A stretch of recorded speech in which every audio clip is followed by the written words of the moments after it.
Mesdames, Messieurs, bonsoir. À la une de ce 19h, traitement de l'information en lien avec le coronavirus, une trentaine de journalistes voient leur capacité renforcée. Ils ont été soumis à une formation pilotée par le Programme des Nations Unies pour le développement PNUD. Le contenu et la finalité de la formation à découvrir dans cette édition. Dans cette édition, nous parlerons d'entrepreneuriat féminin avec la coopérative des femmes de Boila dans le centre nord. Elles transforment les sachets plastiques en pavés pour sol. Zoom sur leur activité en fin d'édition. Bienvenue à tous. Ils sont une trentaine d'hommes et de femmes de médias à bénéficier hier d'une formation sur le traitement de l'information en rapport avec la maladie du coronavirus. Organisée par le PNUD, plusieurs modules ont été développés à l'endroit de ces journalistes afin qu'ils puissent mieux relayer les informations nécessaires pour les populations en ces temps de Covid-19. Urbain Benito Somé et Mounira Kéré. Tribune d'échange sur la déontologie journalistique en temps de crise, il s'agit d'outiller les hommes et femmes de médias afin qu'ils diffusent et publient des informations justes et vraies en rapport avec la maladie à coronavirus, des informations porteuses de messages incitant la population à un changement de comportement. Ce qui est important, c'est de mettre l'accent sur les précautions qu'il faut prendre pour éviter que la maladie ne se transmette au niveau communautaire. Malheureusement, ça, c'est pas souvent fait. Les journalistes aiment bien les aspects politiques.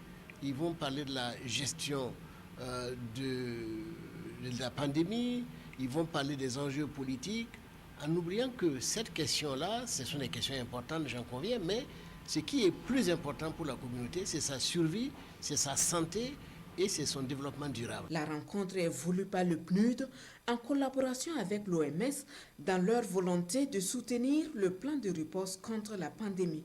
Ce n'est pas uniquement un problème de santé, c'est aujourd'hui un problème de développement, un problème de société. Et les journalistes, en tant que partie prenante à cette société, ont un rôle très important à jouer pour immobiliser la population, assurer que tout le monde y contribue. Tout le monde participe à cette lutte, tout le monde s'approprie des mesures qui sont prises par le gouvernement.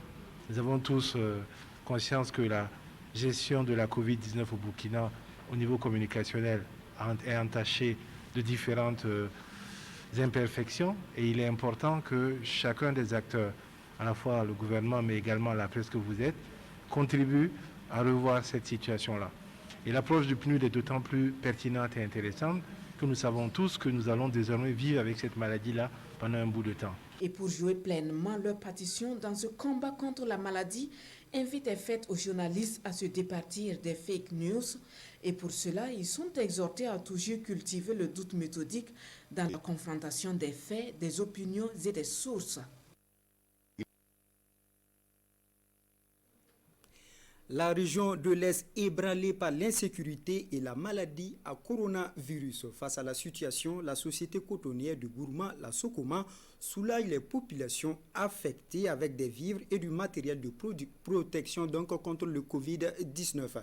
Estimé à 12 millions de francs CFA, la remise de ce don avec Presley Kem Touré, Rasmata Ouidrago et Ibrahim Sanou. La société cotonnière du Gourma, la Sokoma, au pas de course pour un élan de solidarité. À la mairie de Fadang-Gourma, elle remet 65 cartons de savon, 60 packs d'huile et 5 tonnes de riz au profit des personnes déplacées internes de la ville. Ces personnes déplacées qui ont abandonné leur village, leur champ, risquent de se retrouver en saison blanche. L'année passée, ils ont eu du mal à transporter les récoltes.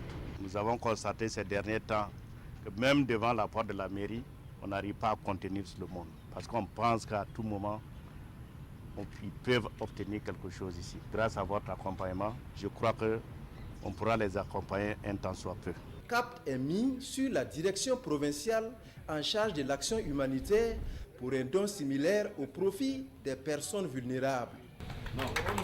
C'est au tour de la direction régionale de l'éducation nationale de bénéficier de 4000 bavettes médico-chirurgicales, 500 bavettes faso d'Anfani et 65 cartons de savon et de gel hydroalcoolique. Nous avons jugé bon de soutenir l'action du gouvernement en faveur donc, de la réouverture des écoles.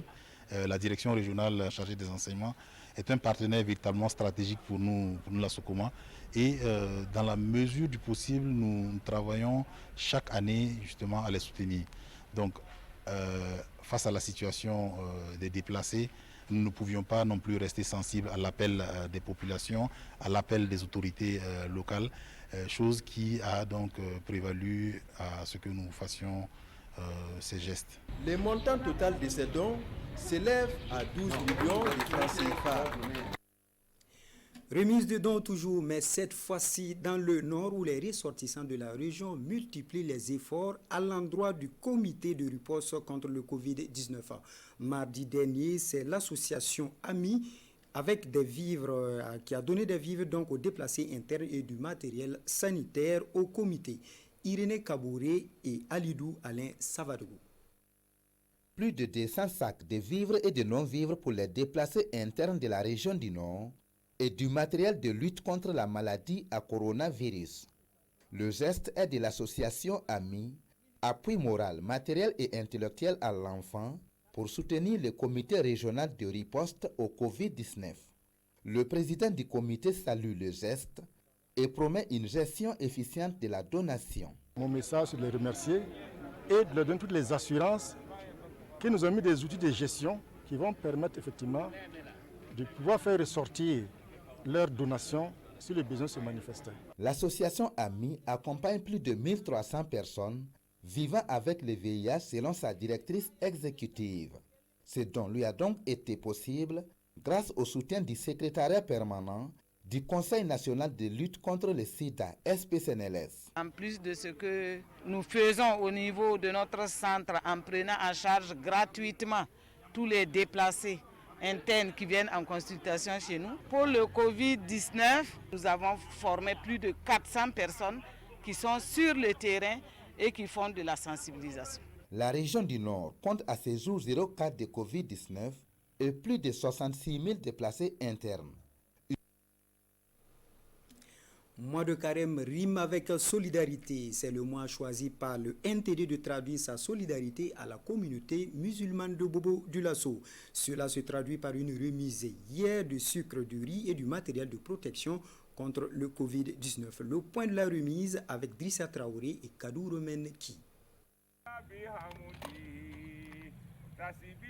Des mots de remerciement pour traduire la reconnaissance de la communauté musulmane à l'endroit du NTD, nouveau temps pour la démocratie qui arrive ce matin à la grande mosquée de Djoulasoba, les bras chargés de vivre. On ne peut pas choisir mieux que la mosquée de Djoulasoba qui est très symbolique à travers son imam actuel, Siaka Sanou. Nous on lui donne ce que nous avons comme peu et lui il va le remettre à la communauté.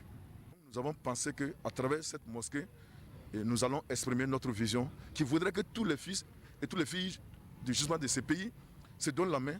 Ainsi, le NTD met à la disposition des fidèles musulmans un Coran, 22 sacs de riz, un sac de haricots, 10 cartons de sucre, 3 kits de lavage de mains et des cache-nez.